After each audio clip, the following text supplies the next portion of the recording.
चलो डाउट बताओ इसमें। इन टेक्स्ट 2 में डाउट बताओ क्या है? 13,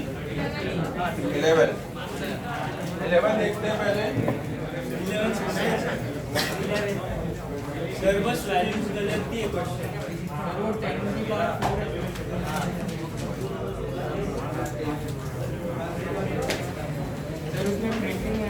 प्रिंटिंग एरर है। 10 के पावर, अच्छा जो 4 है वो नीचे आ गया है, बट वो 4 ही है ना, वैल्यू तो सही है ना। ये सब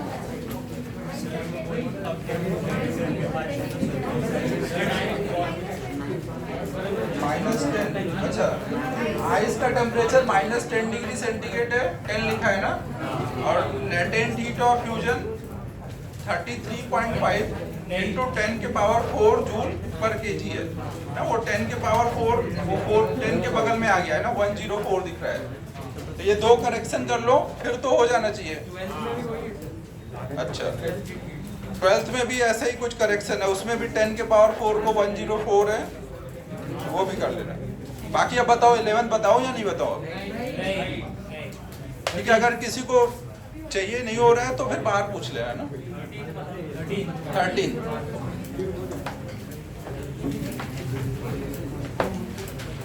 13 देखो, 400 gram block of iron at 400 degree centigrade is dropped into a calorimeter of negligible heat capacity ना। जो हमारा कैलोरीमीटर है, मतलब कंटेनर है, उसकी हीट कैपेसिटी नेग्लिजिबल है, और उसमें 60 ग्राम वाटर है 30 degree centigrade. How much steam is produced, तो स्टीम कितना बन जाएगा हमें ये निकालना है। लेटेंट हीट ऑफ वेपराइजेशन दे दिया है, एंड स्पेसिफिक हीट कैपेसिटी, ये वाटर की दी हुई है ना स्पेसिफिक हीट कैपेसिटी, और average specific heat of iron over this range is, और आयरन का भी स्पेसिफिक हीट दे दिया है। तो यहाँ पे क्या क्या हो रहा है, एक हमने कोई आयरन का ब्लॉक लिया हुआ है ना, आयरन का ब्लॉक का मास है 400 ग्राम, और इसका इनिशियल जो टेम्परेचर दिया हुआ है वो है 400 डिग्री सेंटीग्रेड, और इसको हमने वाटर में डाला। कोई कैलोरीमीटर में वाटर है, वाटर कितना है 60 ग्राम वाटर है, जो कि टेम्परेचर है उसका 30 डिग्री सेंटीग्रेड।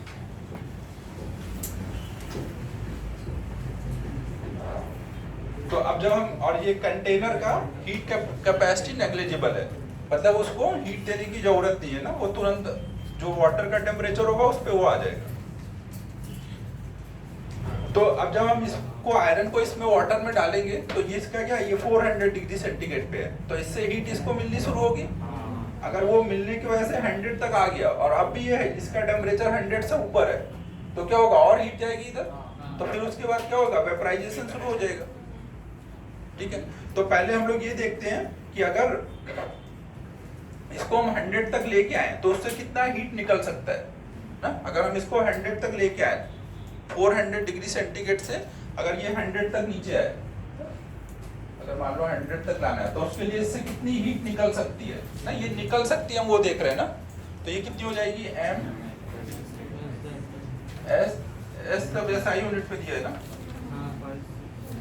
कितना दिया 22, अच्छा ये तो लेटेंट हीट है, आयरन का 560, तो ये केजी में है, तो ग्राम में इसको केजी कर लेते हैं ना, क्योंकि स्पेसिफिक हीट हम लोग केजी में डाल रहे हैं। तो 560 into delta T, delta T कितना आना है 400 से 300 आना है, तो 300। तो ये कितनी वैल्यू आ जा रही है, सॉल्व करो एक बार, सब कुछ ऐसा ही में डाला है ना। ठीक है,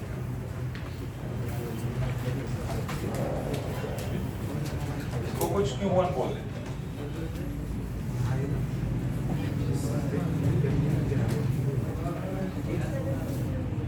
कितना 672 भी है, 67200 कितना जूल आया ना, ना स्पेसिफिक हमने जूल पर केजी में रखा है ना, तो केजी यहाँ पे मास भी केजी में रख दिया, तो केजी केजी कट जाएगा, केवल जूल बच जाएगा। यहाँ पे जूल पर केजी पर केल्विन है, यहाँ पे केजी था, इधर केल्विन। ठीक है, क्लियर है? तो इतना हीट यहाँ पे निकल सकता है ना।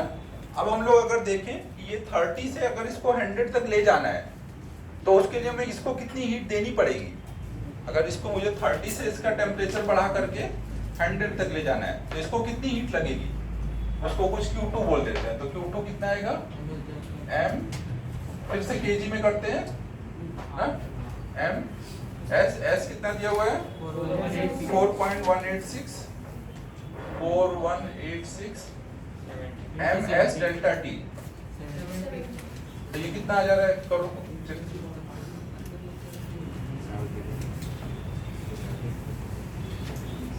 थोड़ा कैलकुलेशन भी। अच्छा, कैलकुलेटर लेके बैठा है? अरे यार, कैलकुलेटर नहीं चलेगा भाई। इस चैप्टर में के लिए नहीं, कैलकुलेटर फिर वो आदत खराब हो जाती है। बैग में रखो, अगली बार बाहर दिखा तो यहीं पे रखूंगा। केवीपीवाई के एग्जाम में था कैलकुलेटर। केवीपीवाई में इस बार अलाउ किया था? हाँ, वर्चुअल कैलकुलेटर। देखो यार, जब तक अपना जेई में अलाउ नहीं होगा ना, या नीट में अलाउ नहीं होगा, तब तक हम लोग अलाउ क्लास में नहीं करेंगे, क्योंकि अपना टारगेट यहाँ पे केवीपीवाई निकालना नहीं है ना, अपना टारगेट यही है, तो इसलिए नहीं कर सकते अभी। कैलकुलेशन की बहुत दिक्कतें होती हैं, हर बार 2-4 क्वेश्चन तो लोग इसीलिए गलत कर देते हैं। 4 into 3 करना था, 12 को 16 लिख दिया, ऐसे ही करते हैं।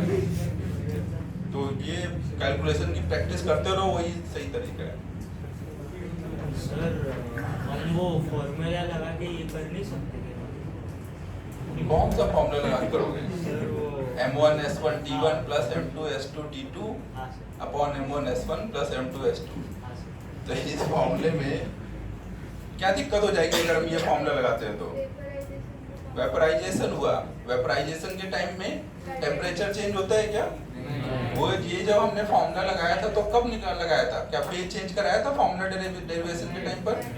तो जहाँ पे फेज चेंज नहीं हो रहा है वहीं पर वो फॉर्मूला लगा सकते हैं ना। यहाँ पे क्या हो रहा है? फेज चेंज हो सकता है, अभी हमें नहीं पता, हो सकता है, तो इसलिए हम वो फॉर्मूला नहीं सोचेंगे। तो ये कितना आ गया है? 1757.8। 58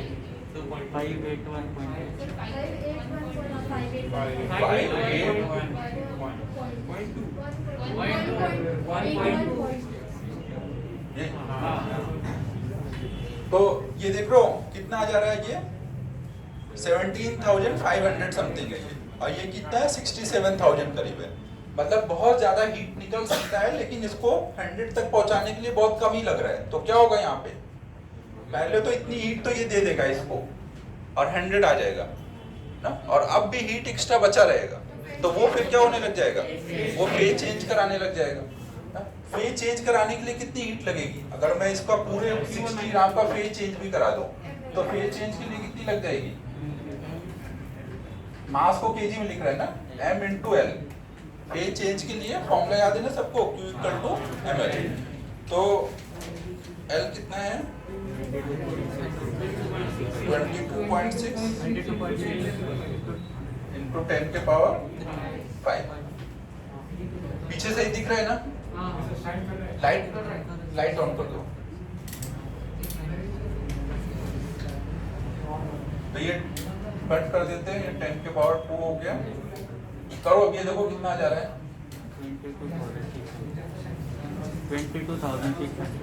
22,000। ये 22.6 into 10 के पावर, अबे यार 135.6 1356 00 10 स्क्वायर। तो देखो ये कितना आ जा रहा है? ये करीब 135,000 के करीब इतनी हीट लगेगी, और है अपने पास कितना? इतना मिल सकता था, उसमें से इतना चला गया है, 17,000 के करीब चला गया है, तो करीब 50,000 है। तो क्या पूरा का पूरा वेपर बन पाएगा? नहीं बन पाएगा ना। पूरा वेपर के लिए तो बहुत ज्यादा हीट लग रही है, इसके डबल से ज्यादा चाहिए, तो फिर क्या होगा? हम अब इसमें से ये सब्ट्रैक्ट कर देंगे, तो उतनी हीट के करस्पॉन्डिंग कितना वेपर बनेगा वो निकालना पड़ेगा। इतनी हीट तो टेम्परेचर बढ़ाने में चली जाएगी ना? यहाँ पे क्या हो रहा है, इसका टेम्परेचर 30 से 100 आ जाएगा इतनी हीट लेने के बाद। टोटल हीट कितनी निकल रही है यहाँ 400 से 100 तक आने में, टोटल कितनी निकल रही है? इतनी निकल रही है, तो इतनी चलेगी टेम्परेचर बढ़ाने में, और जो बची रह जाएगी वो क्या करेगी? हाँ, वेपराइजेशन में जाएगी। तो हमें देखना पड़ेगा कि अब जो हीट है उसके करस्पॉन्डिंग कितना वेपराइजेशन हो पाएगा। हाँ, तो अब कैसे कर लेंगे? Q1 माइनस Q2 निकालेंगे, ये कितना आ जाएगा? ये करना, निकालना कैलकुलेटर तुरंत बैक 49618 इतनी जूल एनर्जी अभी हमारी बची हुई है। ऐसे समझ आ रहा है या लिख के करो जैसे पहले वाला किया था लिख करके? ऐसे समझ आ रहा है?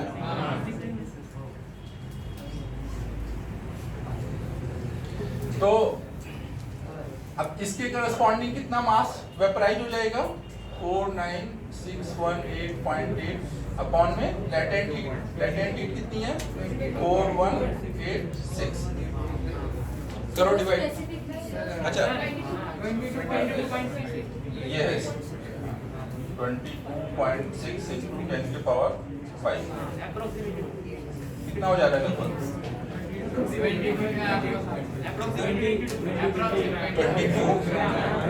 22 अप्रॉक्सीमेटली। ये मास केजी में आएगा ना, ऐसा यूनिट में। ग्राम में अच्छा तुम कन्वर्ट करके बता रहे हो। 22 ग्राम के करीब। ये देख लेना भाई, ये अप्रॉक्सीमेट है ना, ये बच्चे सब आलसी हैं, कर नहीं रहे हैं। तो 22 ग्राम आया हुआ है, इतना वेपर बन जाएगा ना। और वेपर बनने के बाद ये जो हीट थी पूरी खत्म हो गई, और आयरन किस में आ चुका है? 400 से 100 पे आ चुका है। और जो वेपर बना वो भी क्या है? 100 डिग्री वाटर से 100 डिग्री का वेपर बना है। तो अब कोई टेम्परेचर डिफरेंस रह गया किसी के बीच में? आयरन और वेपर और वाटर जो भी बचा हुआ है सब 100 पे है ना। तो अब कहीं से किधर को भी हीट फ्लो नहीं होगा। वेपर कितना बन चुका है? 22 ग्राम। टोटल था कितना अपने पास मास वाटर का? 60 ग्राम। तो अब भी हमारे पास वाटर जो लिक्विड फेज में वो कितना होगा? 60 माइनस 22, तो ये 38 ग्राम के करीब हमारा लिक्विड फेज में होगा। ये हमारा वेपर फेज आ गया, और आयरन 100 पे आ चुका है, और अब उसके तो मास पे कोई चेंज होना नहीं है। तो इसमें कौन सा आंसर हो जाएगा? अच्छा, हमें बस यही बताना था ना कितना वेपर बनेगा, तो ए ऑप्शन हो गया 22 ग्राम।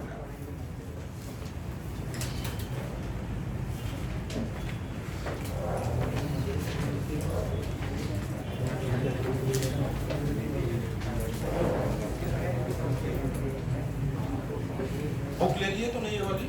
नहीं लूंगा। कल नहीं लेके गया? नहीं, पहले ही लूंगा। अच्छा, ले लेना आज बुक्स जो भी है ना।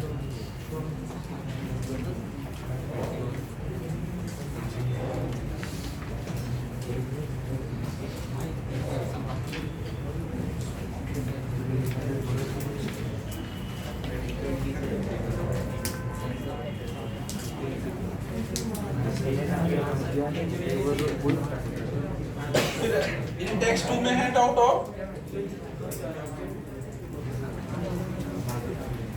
डाउट है इन टेक्स्ट 2 में?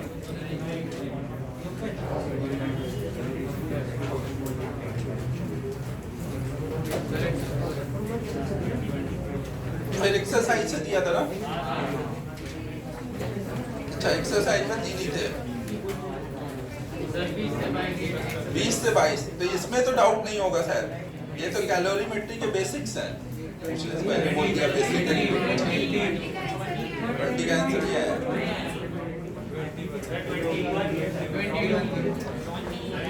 मैं तो बोल रहा था कि कोई डाउट ही नहीं होगा, तुम लोग सब पूछ लिया 20 हो गया।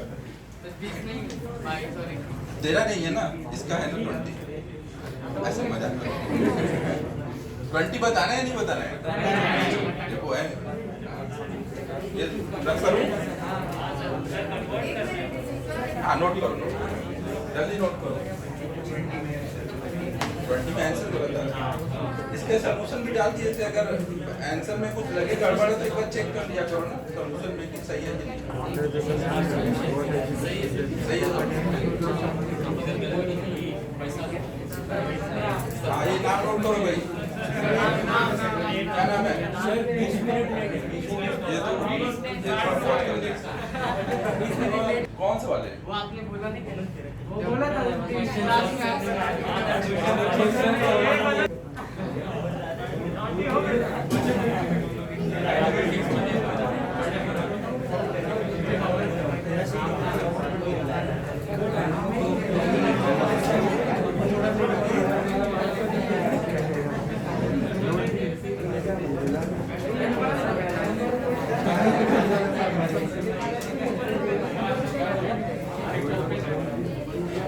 देखो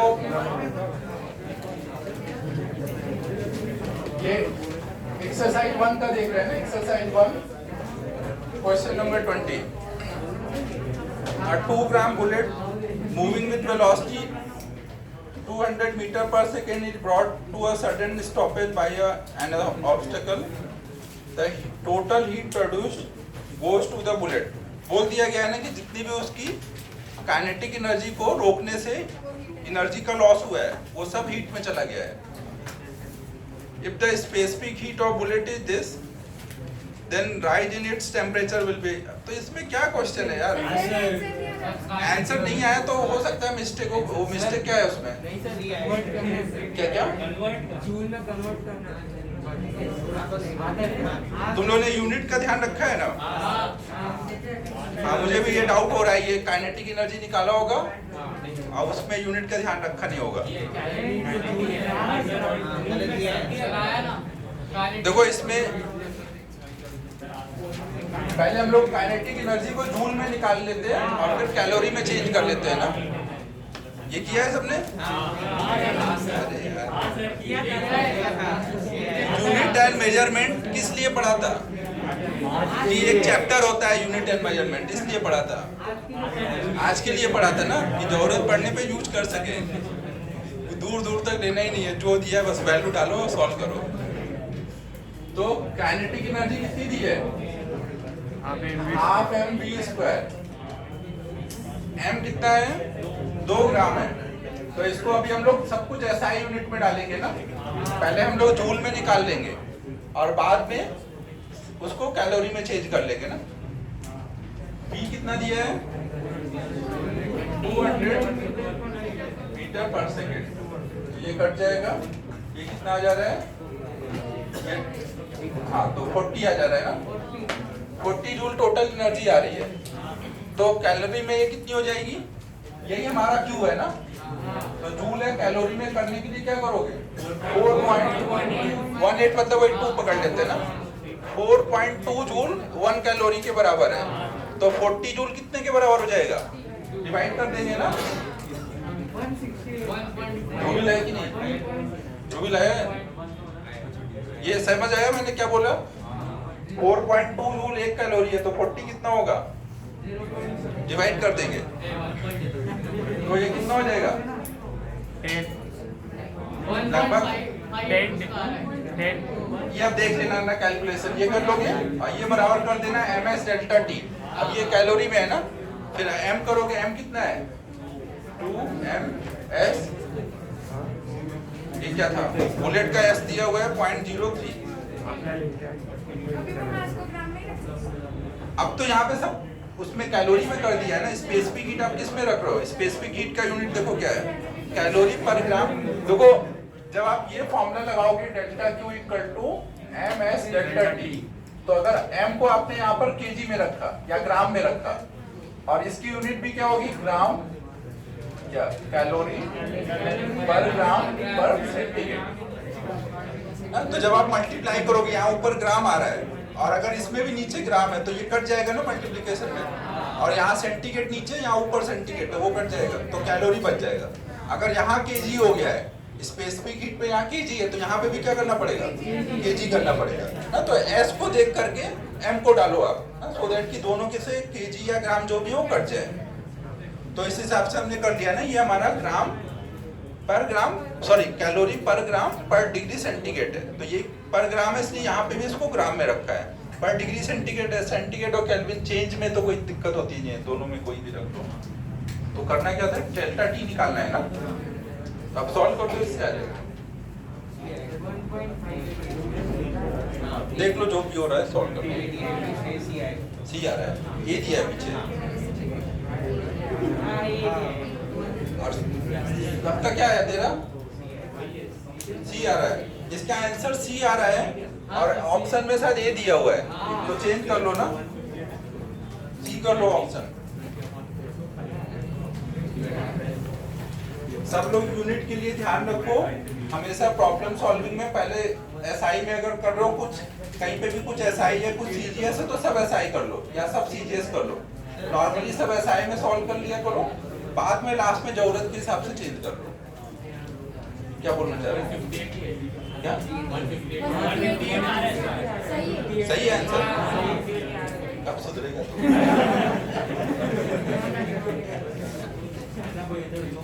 सही है भैया, ऑप्शन सही है ना, चेंज मत करो। अब वॉल्यूम पे तो भरोसा उठ गया।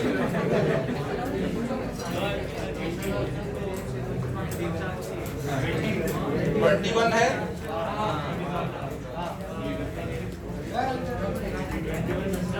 क्या बोल लो, फाइनल आंसर यही है। हाँ, एब्सेंट वालों का थोड़ा ध्यान रखो, तुम लोग ध्यान नहीं रख रहे हो, तुम लोग कई बच्चे एब्सेंट हैं लेकिन तुम लोग ध्यान नहीं रख रहे हो इसका। अपने आसपास एक बार देख लिया करो, कोई एब्सेंट है क्या।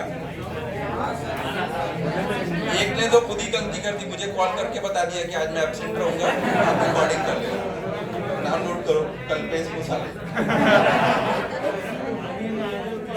कौन कौन, आर्यन यादव, हाँ वो तो बहुत दिन से नहीं आया।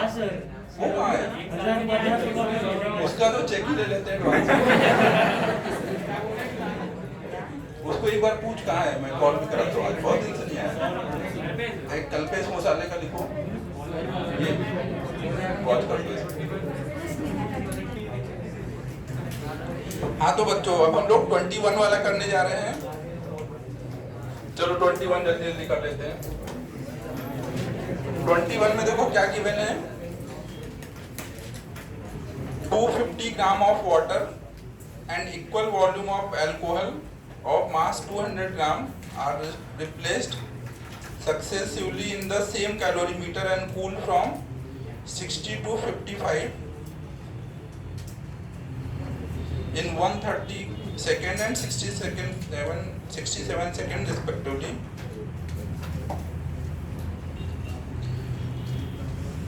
ये एक करके किया ना, मिक्स नहीं किया गया है ना, पहले वाटर को कूल किया गया है, फिर अल्कोहल को।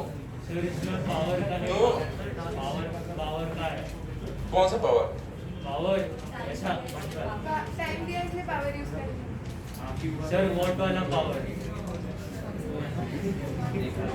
बट उसकी जरूरत कहाँ है। है सर, अपने को वाटर का जूस निकालना पड़ेगा।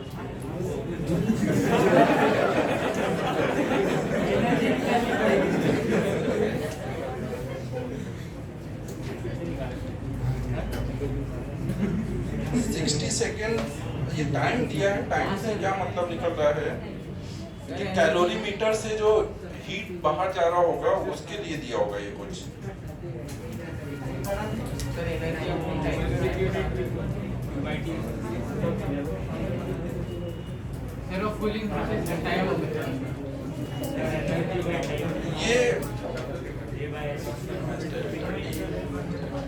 ये एक्चुअल में क्या है ना, न्यूटन्स लॉ ऑफ कूलिंग करके एक टॉपिक आएगा आगे, उसका यूज हो रहा है यहाँ पर। सर लेकिन हमारी तो रेट ऑफ कूलिंग तुमने निकालना पड़ेगा इसमें, बट रेट ऑफ कूलिंग से कोई फायदा हो रहा है। ये टेम्परेचर अपॉन 30 कर दिया, इधर ये डाल दिया है।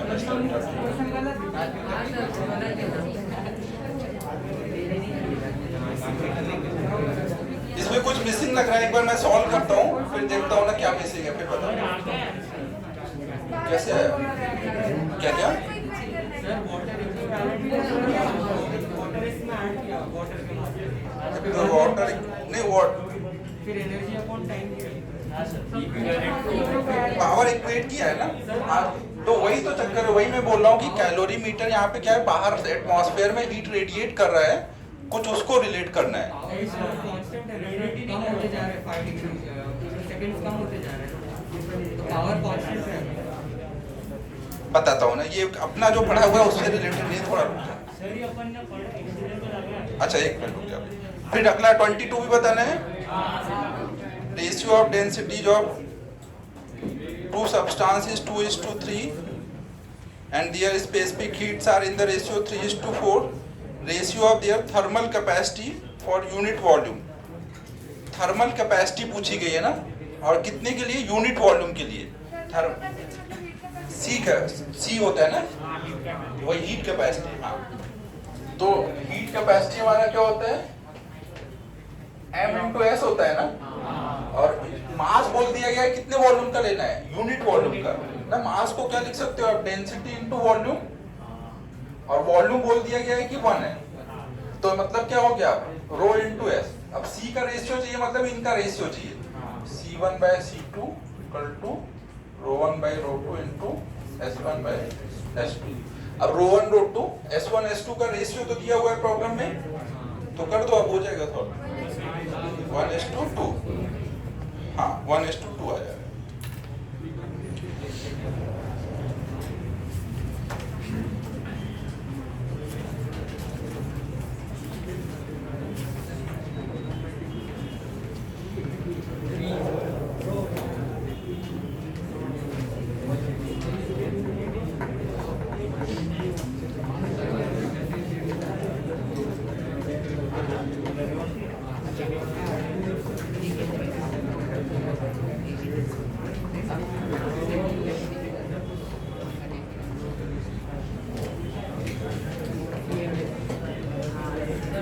का क्या है? गलत है।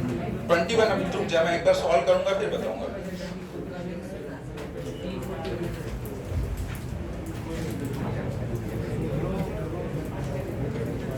ठीक है, इतने तक दिया था होमवर्क ना, तो अब आगे का होमवर्क अभी बता दे रहा हूँ। ये जो 23 से लेकर 34 तक आप ये कर सकते हो, 23 से लेकर के 34 तक।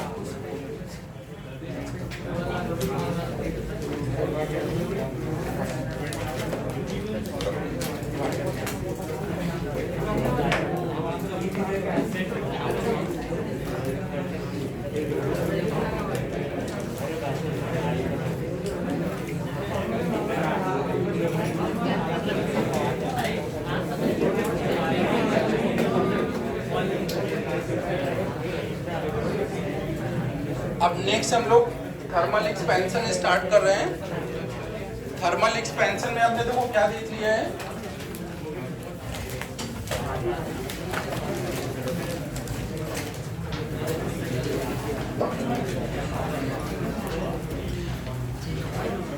देखो थर्मल एक्सपेंशन में हमने क्या देखा है कि जब भी बात नहीं बोलना बंद करो एकदम।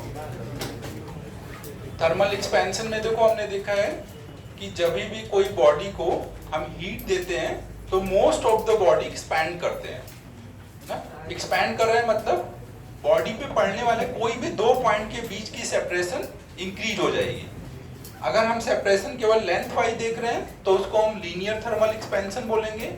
अगर एरियल वाइज देख रहे हैं, एरिया वाइज, तो एरियल थर्मल एक्सपेंशन या सुपरफिशियल थर्मल एक्सपेंशन।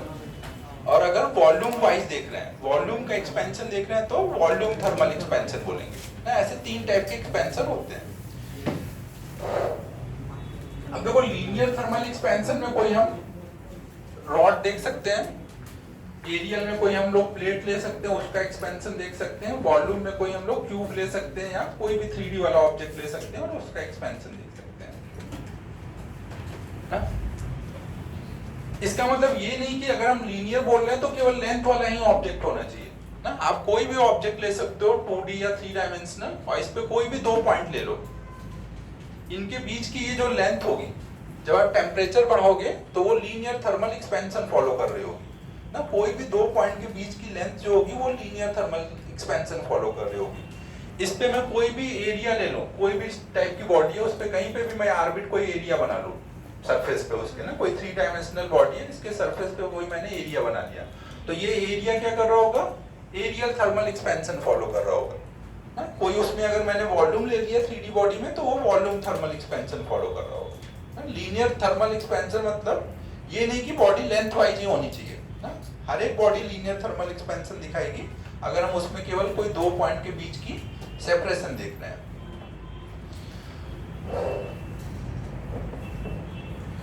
फिर हमने देखा था कि अगर कोई L लेंथ है कोई दो पॉइंट के बीच में T टेम्परेचर पे, और अगर हम टेम्परेचर बढ़ा के T से T प्लस dt करते हैं, तो लेंथ भी क्या होगी, बढ़ के L से L प्लस dl हो जाएगी।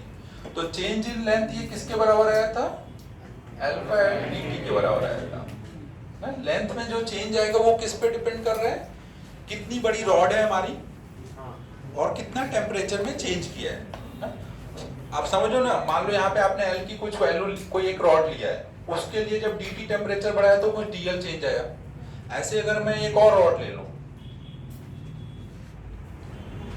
इसका dt टेम्परेचर बढ़ाया dl चेंज आया, इसका dt टेम्परेचर बढ़ाया इसमें भी dl चेंज आया, तो दोनों का मिल करके अगर मैं एक साथ सोचूं तो कितने का चेंज आ रहा है, 2dl। जब लेंथ डबल होगी तो चेंज भी क्या हो जाएगी, डबल ना। जितना रॉड बड़ा होता जाएगा उतना ज्यादा उसमें टेम्परेचर चेंज के लिए लेंथ में चेंज भी ज्यादा आएगा, इसीलिए dl जो होता है वो L पे भी डिपेंड करता है। ये बात समझो ना, dl जो होगा वो टेम्परेचर कितना चेंज हो रहा है उस पे भी डिपेंड करता है, और लेंथ कितना चेंज हुआ है उस पे भी डिपेंड करेगा। तो दोनों को कंबाइन करके हमने ये निकाला था। यहाँ पे अल्फा क्या होता है, प्रोपोर्शनलिटी कांस्टेंट है ना, जिसको हम बोलते क्या है, coefficient of linear thermal expansion ना। और ये किस पे डिपेंड करता है, मटेरियल पे डिपेंड करता है। आयरन का अलग होगा, कॉपर का अलग होगा, ऐसे अलग अलग मटेरियल का अल्फा भी अलग अलग होगा। नहीं, ये सब हमने लास्ट क्लास में देखा था। ये वाला पार्ट नोट कर लो ना, ये लास्ट क्लास में ये नहीं बताया था अभी, कि अगर हम कोई भी बॉडी लें और उस पर कोई भी दो पॉइंट ले लें तो उनके लिए भी हम लोग लीनियर थर्मल एक्सपेंशन लगा सकते हैं, या कोई भी बॉडी पे कोई भी एरिया ले लें तो उसके लिए हम लोग एरियल थर्मल एक्सपेंशन लगा सकते हैं।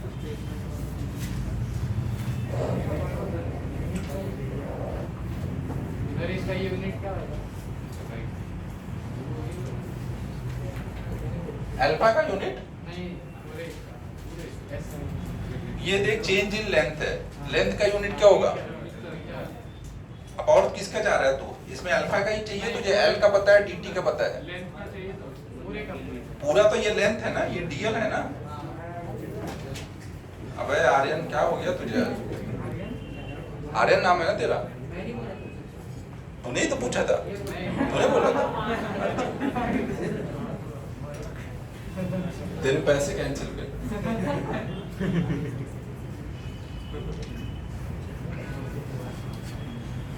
कौन से क्वेश्चन का बचा रह गया था पैसे देने में,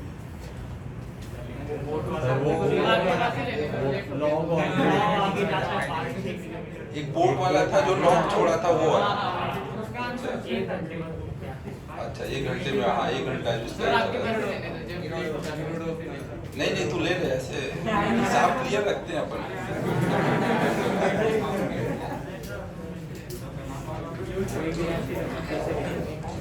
ठीक है ना। अगर यहाँ पे ए बी की बीच की लेंथ L है और टेम्परेचर बढ़ाओगे तो चेंज ऐसे आ रहा होगा ना।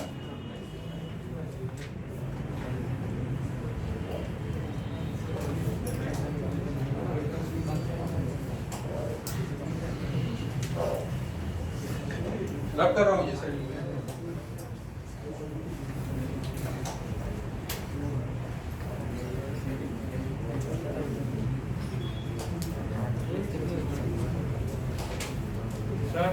हाँ, अल्फा भी वैरी होती है, बट जो अपन करेंगे 20, 30, 40 जो टेम्परेचर बढ़ाते हैं, बहुत जब लार्ज चेंज करोगे तब अल्फा का वैल्यू में चेंजेस आता है, बट आपको वही हमेशा मान के चलना है अगर कांस्टेंट। अल्फा कांस्टेंट होगा तो वो टाइमिंग चेंजेस होगा। हाँ, अल्फा की अगर हम यहाँ पे यूनिट देखें, अल्फा क्वेश्चन में हो सकता है वेरी करा दें ना, फंक्शन दे दें, तो फंक्शन वाला जैसे अभी लास्ट टाइम स्पेसिफिक हीट का कर रहे थे वैसे सोचना पड़ेगा, वो मैं प्रॉब्लम करा दूंगा आगे ना। अल्फा जब तक बोला ना जाए तब तक आप कांस्टेंट लेके चलोगे। सर ये वाले रिजल्ट के लिए alpha dt very very less than 1 लेना है। अभी इसके लिए नहीं है, ये तो स्मॉल चेंज के लिए ये हमेशा वैलिड है ना, ये रिजल्ट हमेशा वैलिड है। और यहाँ से हम क्या बोल सकते हैं, अल्फा किसके बराबर होगा, dl अपॉन में l dt। तो अल्फा की क्या यूनिट होनी चाहिए, ऊपर dl है मतलब लेंथ है, नीचे है लेंथ है, तो लेंथ लेंथ कट जाएगा ना, पर केल्विन या पर डिग्री सेंटीग्रेड ना, ये यूनिट होगा।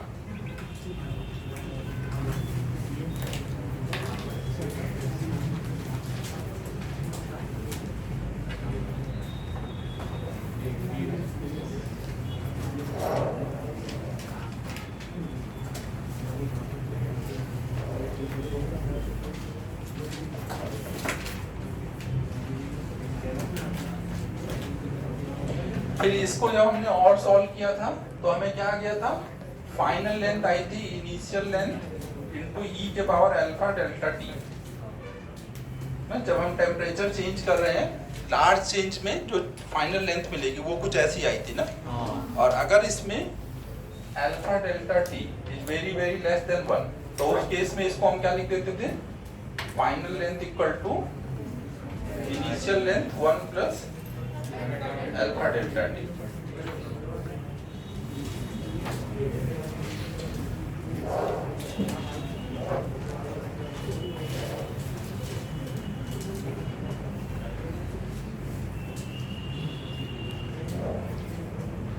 और यहाँ से हमें ये भी समझ आया था कि अगर अल्फा डेल्टा टी बहुत छोटा है तो हम चेंज इन लेंथ बराबर बोल सकते हैं अल्फा एल डेल्टा टी।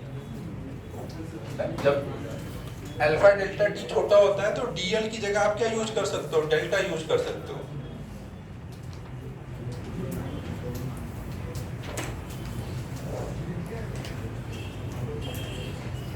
आपने डेल्टा एल निकाल लिया तो फाइनल लेंथ निकालने के लिए क्या करोगे, initial length plus delta L.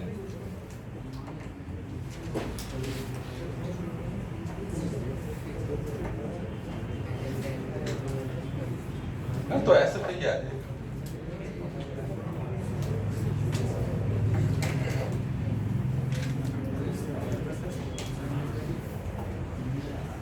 Most of the जो केसेस होंगे वो वही वाले होंगे जिसमें अल्फा डेल्टा टी बहुत छोटा होगा ना, तो डायरेक्ट हम लोग यही डायरेक्ट इसी को डेल्टा एल लिख देते हैं या डेल्टा टी करके सॉल्व कर देते हैं।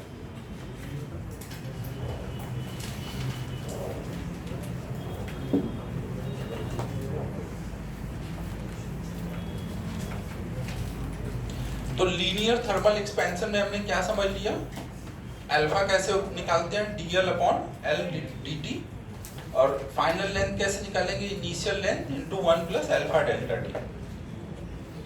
अब नेक्स्ट हम लोग देख रहे हैं एरियल थर्मल एक्सपेंशन।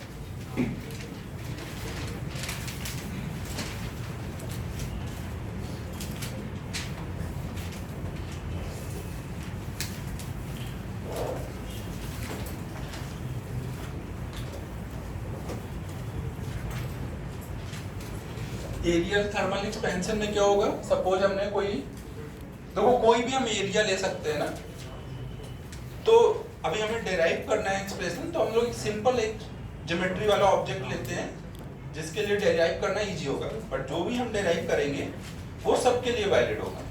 तो अभी मान लो हम लोग एक कोई रेक्टेंगुलर प्लेट ले लेते हैं, इसकी ये साइड A है और ये साइड B है, और अभी ये रेक्टेंगुलर प्लेट कुछ T टेम्परेचर पे है, तो इसका अभी एरिया कितना बोलोगे, initial area A into B।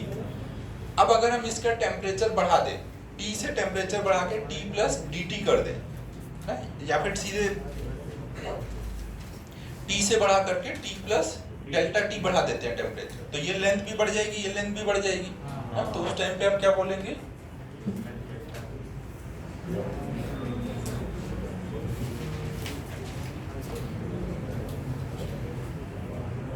Final area क्या बोलोगे, नई वाली लेंथ, नई वाली लेंथ कितने बोलोगे, अगर इनिशियल लेंथ पता है तो फाइनल लेंथ कैसे बोलेंगे, a into e plus e के पावर अल्फा डेल्टा टी। और b की वैल्यू कितनी हो जाएगी, b इंटू ई के पावर अल्फा डेल्टा टी। अभी हमने यहाँ पे ये माना हुआ है कि जो इधर के लिए अल्फा है वही इधर के लिए अल्फा है। नॉर्मली अल्फा क्या होता है, पूरे बॉडी के लिए सेम होगा अगर वो सेम मटेरियल का है ना, जैसे आयरन है तो उसमें हर तरफ को सेम होगा। कुछ एक बॉडी इस टाइप के भी होते हैं मटेरियल जिसमें इस डायरेक्शन में मॉलिक्यूलर अरेंजमेंट अलग टाइप का होता है, इधर को अलग टाइप का होता है, तो वहां पे फिर इधर का अल्फा अलग देते हैं, इधर का अल्फा इधर अलग देते हैं ना। तो वो वाला बात मैं अभी लास्ट में डिस्कस करूंगा ना, अभी जब तक नहीं बोला जा रहा है तब तक पूरे मटेरियल का अल्फा सबको सेम है। तो अब ये कितना हो जाएगा, a इंटू बी को इनिशियल एरिया लिख देंगे और ये हो जाएगा e के पावर अल्फा डेल्टा टी, ये 2 बार होगा ना तो ये 2 हो जाएगा। इसको हम क्या बोल सकते हैं, इनिशियल एरिया ना, तो ये कितना है 2 अल्फा डेल्टा टी। यहाँ पे अल्फा कांस्टेंट है तो 2 अल्फा भी क्या होगा, एक कांस्टेंट होगा। 2 अल्फा को हम एक नया नाम दे देते हैं बीटा ना, और इसको बोलते हैं coefficient of areal thermal expansion.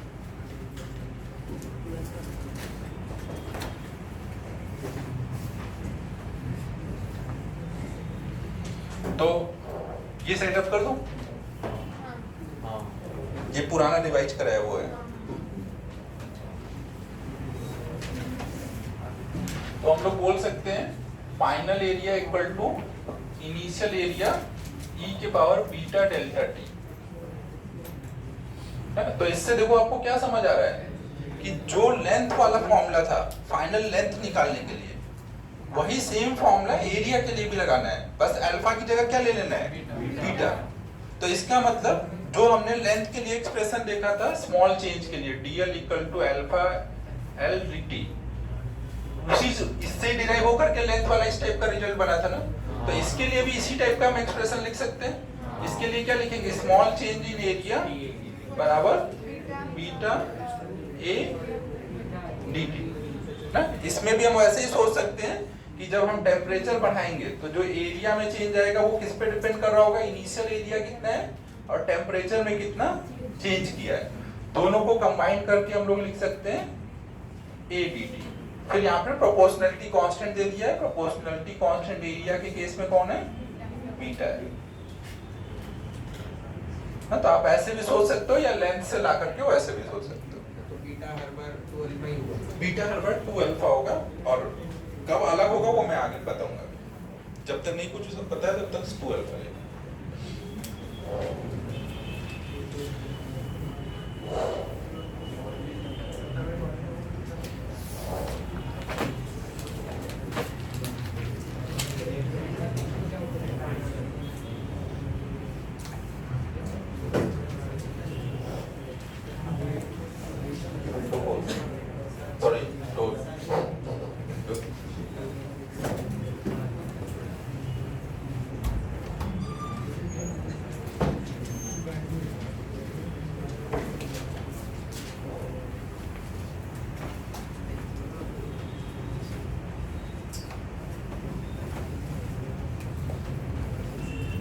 इस तरीके ध्रुवल से दोस्ती टूट गई क्या?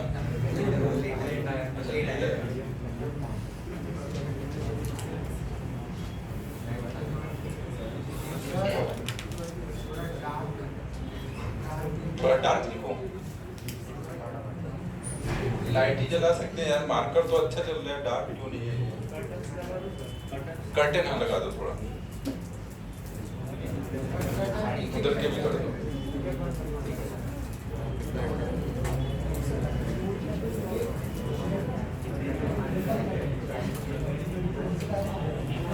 आराम आराम से करना, एक बार उधर के साइड में देखो पीछे वहां पे वुडन लगा हुआ है, ऐसे एक बार बोला था मैंने कर्टेन लगा दो, तो एक थी गर्ल स्टूडेंट ही थी बट आर्मी वाले फैमिली से थी, मारा पीछे ऐसे वो पता नहीं क्या विंडो कर दिया, विंडो की हाँ शायद उसने विंडो ही पीछे किया था, वो पीछे जाके हाथ से लड़ा, वो सब टूट गया। तो हमने ग्लास हटा के वुडन लगा दिया कि अगली बार ऐसी दिक्कत आई नहीं।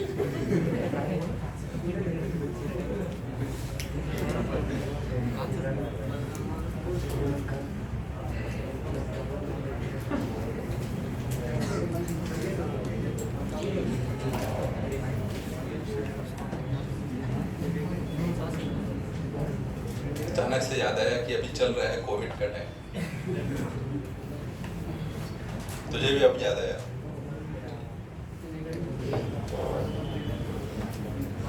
वॉल्यूम का भी सीधे आएगा। हाँ वेरी गुड, क्या बात है, समझदार है लड़का ये। जैसे लेंथ का है, एरिया का है, वैसे ही वॉल्यूम का भी आ जाएगा, तो वैसे लिख लेंगे वो भी। जब करूं केवल अगर बीटा का एक्सप्रेशन देखें तो वो कैसा होगा, जैसे अल्फा के लिए आया हुआ है ना, बीटा इक्वल टू क्या होगा, change in area upon A D T. इसी से इन दोनों को इधर करके लिख देंगे। यूनिट भी क्या होगी, एरिया, एरिया ऊपर नीचे कट गया, वही पर केल्विन या पर डिग्री सेंटीग्रेड।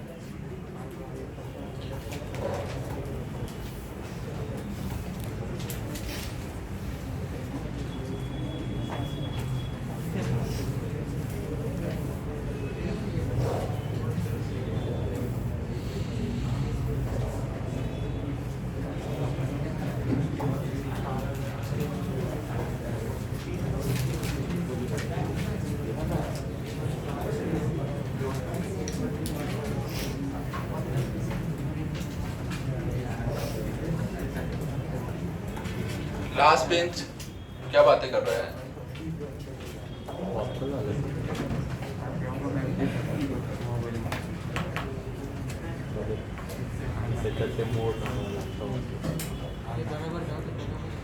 तो सेम वे में हम लोग वॉल्यूम, थर्मल एक्सपेंशन देखेंगे।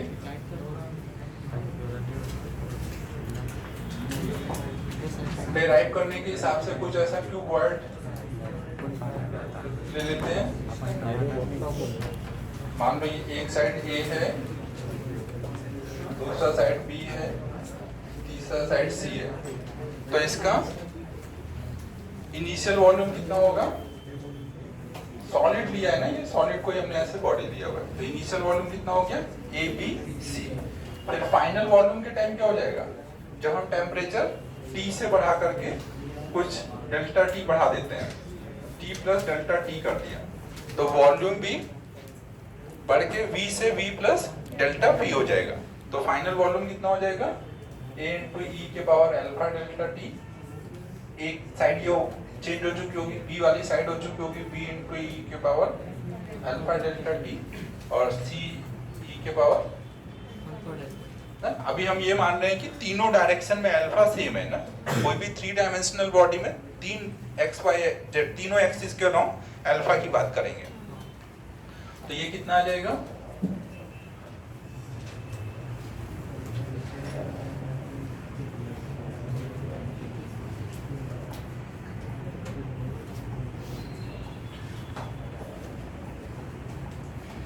फाइनल वॉल्यूम आ जाएगा यहाँ पे ए बी सी ये मल्टीप्लाई हो जाएंगे एक साथ, तो वो क्या बन जाएगा इनिशियल वॉल्यूम, और यहाँ आ जाएगा ई के पावर, ये 3 बार ऐड होंगे ना, तो ये हो जाएगा 3 alpha delta T.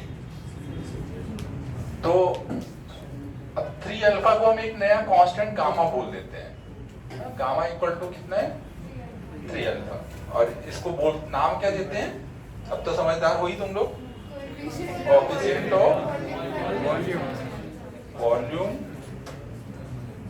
Thermal expansion.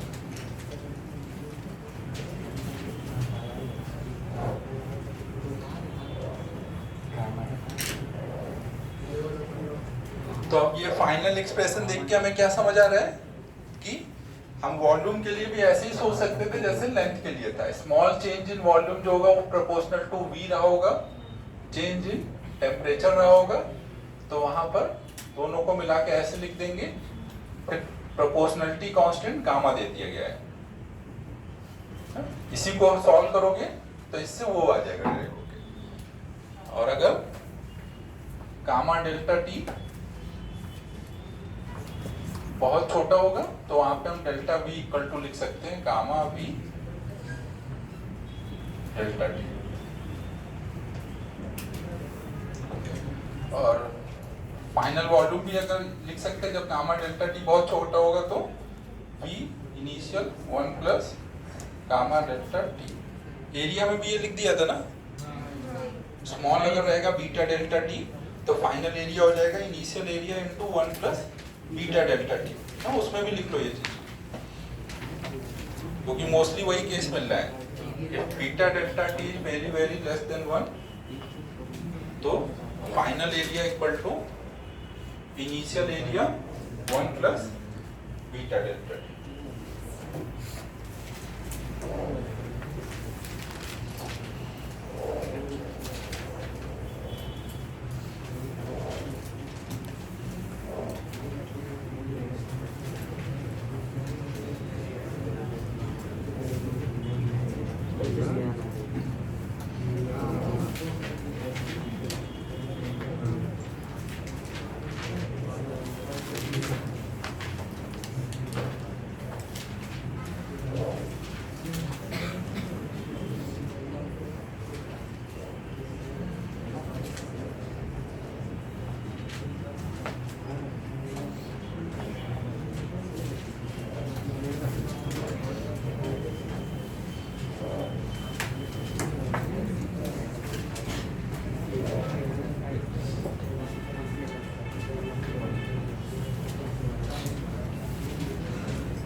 तब करूं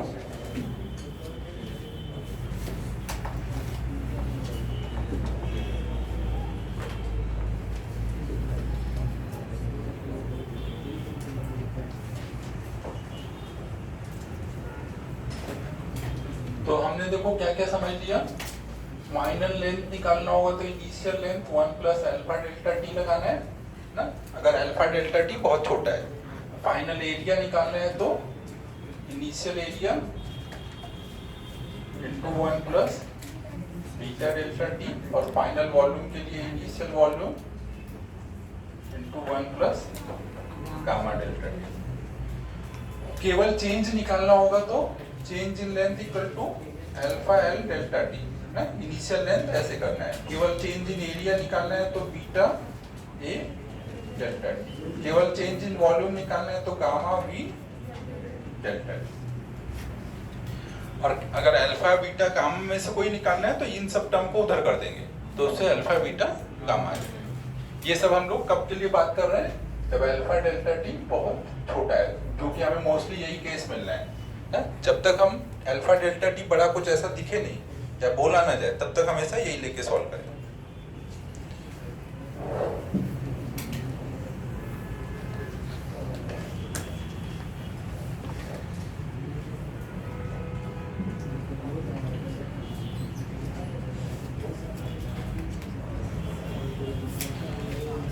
अब इन पे कुछ हम लोग प्रॉब्लम करेंगे।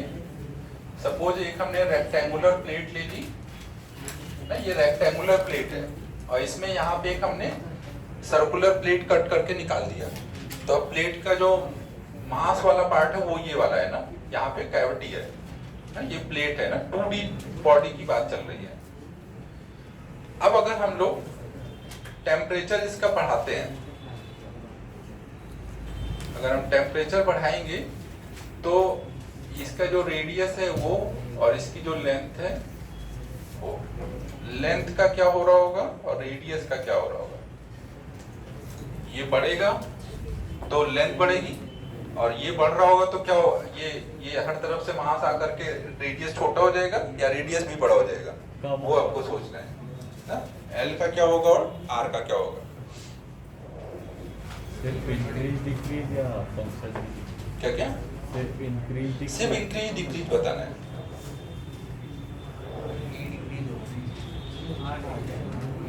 एल इंक्रीज एल इंक्रीज होगा, आर डिक्रीज होगा। तो को फिर से सुनो, मैंने क्या बोला हुआ है कि जब थर्मल एक्सपेंशन होता है तो distance between any 2 point on body will increase. Distance between any 2 point, तो वो एनी 2 पॉइंट कहीं पे भी हो सकता है, यहाँ पे भी मैं ले सकता हूँ ना। जब टेम्परेचर बढ़ेगा तो ये भी बड़ा हो जाएगा ना। जैसे कोई फोटो होता है, पिक्चर होता है ना, उसको जूम करते हैं ना, तो जूम करते हो तो क्या होता है, उसका हर एक पार्ट बड़ा हो जाता है ना। तो जो थर्मल एक्सपेंशन है वो क्या है, कोई फोटो के जूम करने का प्रोसेस है। तो इसको आप पूरा बड़ा कर दोगे, उसके हर एक डायमेंशन को बड़ा कर दोगे ना। तो थर्मल एक्सपेंशन क्या है कि distance between any two point will increase with change in temperature. ये पॉइंट तुम लोग लिख भी लो ना, क्योंकि ये बोल सकते हो। सिर्फ और उसे कट कर लिया था ना, हाँ कट कर लिया था, तो कट ठीक है मैं उसको और समझाता हूँ, पहले ये नोट कर लो।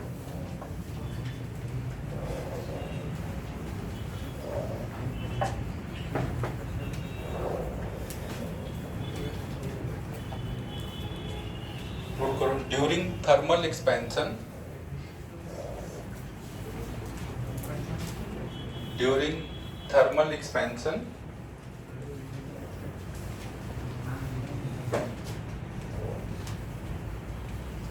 distance between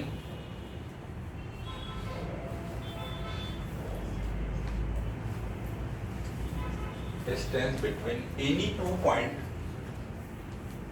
on body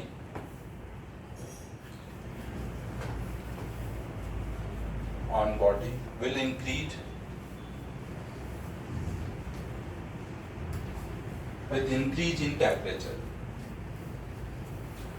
will increase with increase in temperature। अब देखो, जैसे किसी को डाउट है अगर, तो आप ऐसे सोचो, अगर मैं यहाँ पे कोई 2 पॉइंट ले लूं ना, ये इस लाइन पे जितने भी पॉइंट्स होंगे वो तो फिक्स है, जो मान लो 100 मॉलिक्यूल है। अब अगर मैंने टेम्परेचर बढ़ाया और ये छोटा हो जाता, तो वो जो इस लाइन पे पड़ने वाले 100 मॉलिक्यूल है वो पास पास आए होंगे या दूर दूर गए होंगे? पास पास आ गए ना। हमें क्या चाहिए कि एनी 2 पॉइंट पे जो भी मॉलिक्यूल के बीच की डिस्टेंस है वो बढ़नी है। तो वो कब बढ़ पाएगी?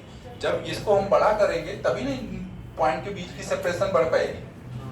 आप इसको भी एक लेंथ पकड़ सकते हो ऐसे ना, वो लेंथ भी क्या होनी चाहिए, टेम्परेचर बढ़ाया है तो वो लेंथ भी क्या होनी चाहिए, बढ़नी चाहिए ना। इस पे मैं कहीं पे भी एक लाइन बना दूं, वो लाइन भी क्या होगी, टेम्परेचर बढ़ाने के साथ बढ़ जाएगी। और ये भी एक लाइन है ना इस पे, सर्कमफरेंस जो, वो भी क्या हो जाना चाहिए, बढ़ जाना चाहिए ना। तो इस हिसाब से वो कब पॉसिबल है, जब रेडियस भी बढ़े और एल भी बढ़े।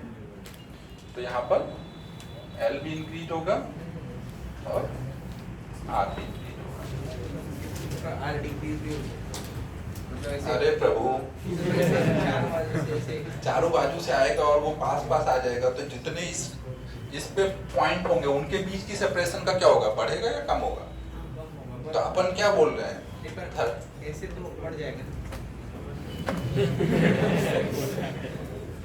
हमें एनी का क्या मतलब होता है, distance between any 2 point. Any का मतलब बता, कोई भी। तो कोई में ये दोनों को काउंट करेंगे या नहीं करेंगे? तो वो हो पा रहा है अगर ऐसे करेगा। अगर ऐसे बड़ा करेगा तो हर कोई भी 2 ले सकता है ना, यहाँ ले ले, यहाँ ले ले, यहाँ ले ले, यहाँ ले ले, सबका जस्टिफाई होगा फिर। हाँ सर, ये सर्कल पे कॉर्नर पे और शीट के कॉर्नर पे 2 पॉइंट लिए Very और good. फिर उनको इंक्रीज किया, तो एक साइड पर कैसे? हाँ, कहाँ पे बताओ, यहाँ पे लूँ हाँ, और एक यहाँ पे लूँ, नहीं नहीं, यहाँ पे राइट लूँ, पे, यहाँ पे, ऊपर। यहाँ पर, हाँ हाँ यहाँ ले लो। हाँ। तो ये इंक्रीज होगा तो ये इंक्रीज होगा, ये इंक्रीज होगा। अगर ये एल बड़ा है तो ये ज्यादा इंक्रीज हुआ होगा ना, ये आर छोटा है तो ये कम इंक्रीज हुआ होगा। तो इनके बीच की सेपरेशन क्या हुई होगी, इंक्रीज हुई होगी। तो इसलिए ज्यादा दिमाग नहीं लगाने का, मैंने क्या बोला कि distance between any 2 point will increase. तो क्या करना है, जो भी डायग्राम होगा उसको जूम कर देना है ना, उसमें हर चीज बड़ी हो चुकी होगी। हाँ,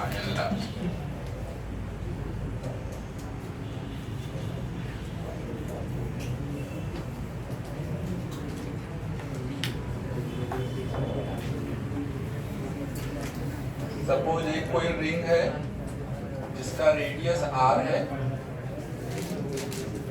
टी टेम्परेचर पे रेडियस आर है, टेम्परेचर हमने बढ़ा के टी से टी प्लस डेल्टा टी कर दिया, तो आर कितना होगा वो बताना है।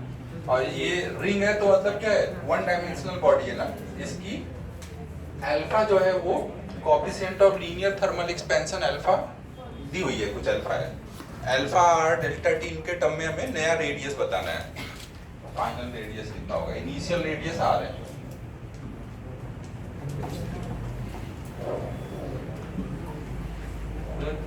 हाँ किसका? अच्छा इधर वाले का आंसर क्या है? अच्छा तू क्वेश्चन बता पहले मुझे, क्वेश्चन क्या था? टेम्परेचर बढ़ाया तो क्या होगा? तो क्या बात है?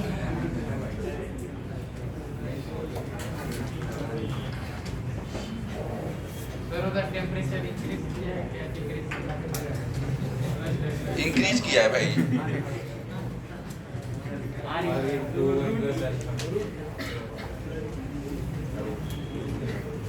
कुछ भी ना बोलो तो हमेशा अल्फा डेल्टा टी को छोटा लेके सॉल्व करना रहेगा। रिंग दिया है ना, लिख भी दिया है कि कोई कंफ्यूजन ना हो।